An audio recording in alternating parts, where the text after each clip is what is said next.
جب لوگ غصے میں ہوں تو ان کی بات غور سے سنا کرو، کیونکہ اصل حقیقت تب سامنے آتی ہے۔ دنیا کا امیر شخص وہ ہے جس کے دوست مخلص ہوں۔ کسی کے منہ پر بے عزتی کرنا اسے قتل کر دینے کے برابر ہے۔ اخلاق وہ موتی ہے جس کی کوئی قیمت نہیں ہوتی، مگر اس سے ہر چیز خریدی جا سکتی ہے۔ اس سوچ کے ساتھ زندگی میں آگے بڑھو کہ اللہ نے یقیناً بہتر ہی سوچا ہوگا۔ جس کو تم سے سچی محبت ہوگی وہ تم کو فضول اور ناجائز کاموں سے روکے گا۔ جو دل دوسروں کو تکلیف دے کر بے چین ہو جائے تو جان لو کہ اس دل میں اللہ رہتا ہے۔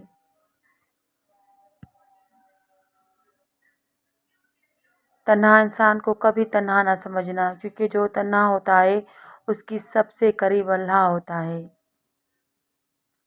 اگر انسان کو تکبر کے بارے میں اللہ کی ناراضگی کا علم ہو جائے تو بندہ صرف فقیروں اور غریبوں سے ملے اور مٹی پر بیٹھا رہے۔ اللہ آزماتا ہے اس چیز سے جو تمہیں بہت پیاری ہوتی ہے، تاکہ اس چیز کے ملنے کی تڑپ تمہیں اللہ سے ملا دے۔ مدد کرنا ایک مہنگا تحفہ ہے، اس لیے سب سے اس کی توقع نہیں کرنی چاہیے، کیونکہ بہت کم لوگ دل کے امیر ہوتے ہیں۔ کبھی تم دوسروں کے لیے دل سے دعا مانگ کر تو دیکھو، تمہیں اپنے لیے دعا مانگنے کی ضرورت ہی نہیں پڑے گی۔ کسی کے برا کہہ دینے سے نہ ہم برے ہو جاتے ہیں نہ اچھے۔ اپنی زبان سے ہر شخص اپنا ضعف دکھاتا ہے، دوسروں کا عکس نہیں۔ موت انسان کی خود حفاظت کرتی ہے کہ کہیں وقت سے پہلے ہی نہ مر جائے۔ اللہ تعالیٰ کو آزمانا اللہ تعالیٰ کی جانب میں گستاخی ہے، تباہی کا سبب بن جاتی ہے۔ اپنی جوانی کے دھوکے میں مت آنا کہ یہ عنقریب تم سے چھین لی جائے گی۔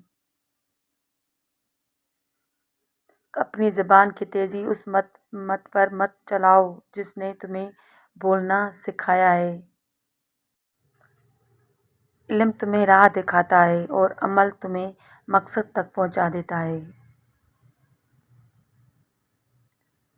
معافی جس قدر شریف کی اصلاح کرتی ہے اتنا ہی کمینے کو بگاڑ دیتی ہے۔ صبح کی نیند انسان کو ارادوں کو کمزور کرتی ہے۔ منزلوں کو حاصل کرنے والے کبھی دیر تک نہیں سویا کرتے۔ کسی انسان کی قیمت کا معیار کیا ہو سکتا ہے؟ جتنا اس شخص میں احساس ذمہ داری ہوگا وہ اتنا ہی قیمتی ہوگا۔